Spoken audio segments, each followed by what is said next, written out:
Well, it was an action-packed GAC this year. We were able to meet with all 6 of our senators from the 3 states, so that was excellent. The House, as everyone knows, was not in session, but we did have very productive meetings with their staff members.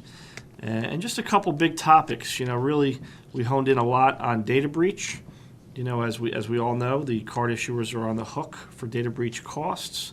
So we stressed with the lawmakers the need to have some more equitable handling of data breaches with retailers, better data security standards, et cetera. As an association, we came up with data security standards that we developed with a working group of credit unions, and we distributed those to lawmakers so they have our thoughts on how we think data breach reform should go. Obviously, another big issue was MBLs. The bill to raise the MBL cap to 27.5% of assets was introduced while we were at GAC. That's been a long-standing issue for credit unions.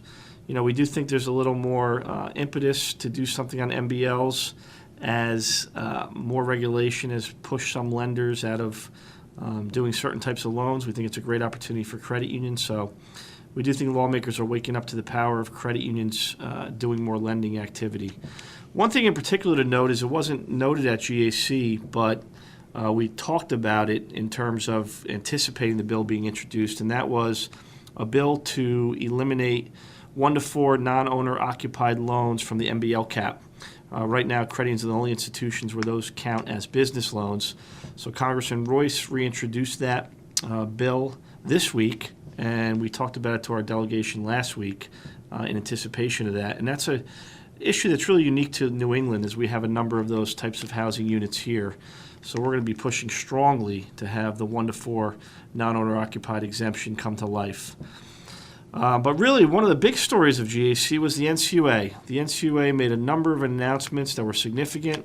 All 3 NCUA board members spoke to the crowd. I think some of the most notable things were, NCUA Chairwoman Debbie Matz did note that the agency should be doing a lot to try to enhance MBL authority for credit unions. Also look at supplemental capital options for credit unions, and also look at field of membership reform, where federal charters will have greater flexibility on field of membership. One interesting note to me was the chairwoman did note that interest rate risk regulation, which we do not want to see created. She gave the indication from the podium that they were leaning towards not doing a separate interest rate risk rule, which I support 100%. I would note, though, that Larry Fazio from NCUA did say during a session they were still evaluating it. So I think they're still debating it internally whether we need an interest rate risk reg. And if they do come out with one, we will strongly and vehemently oppose it. We think credit unions have enough regs on the books already for interest rate risk, and that it should be handled through the supervisory process, not a rulemaking process.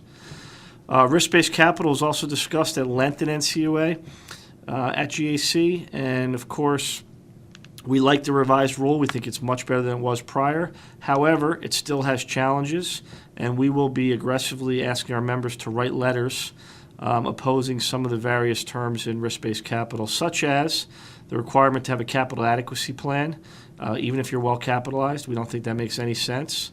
We still think some of the weightings need some adjustment. And one of the things I'd like to see the regulator look at is raising the asset threshold. They raised it from 50 to 100 million. If we're going to look at having parity with the banks, which the agency says in a number of accounts they want parity with the banks, the number should be more in the line of 500 million, which NCUA board member Mark McWaters has offered as a good line for risk-based capital.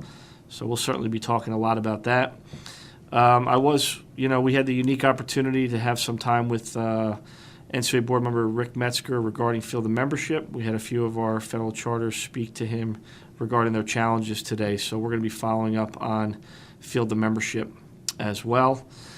And I guess the final takeaway from NCUA was there was so much talk about them being more reg relief friendly and trying to help credit unions. I would just caution that now we have to follow up and make sure they do what they're talking about doing.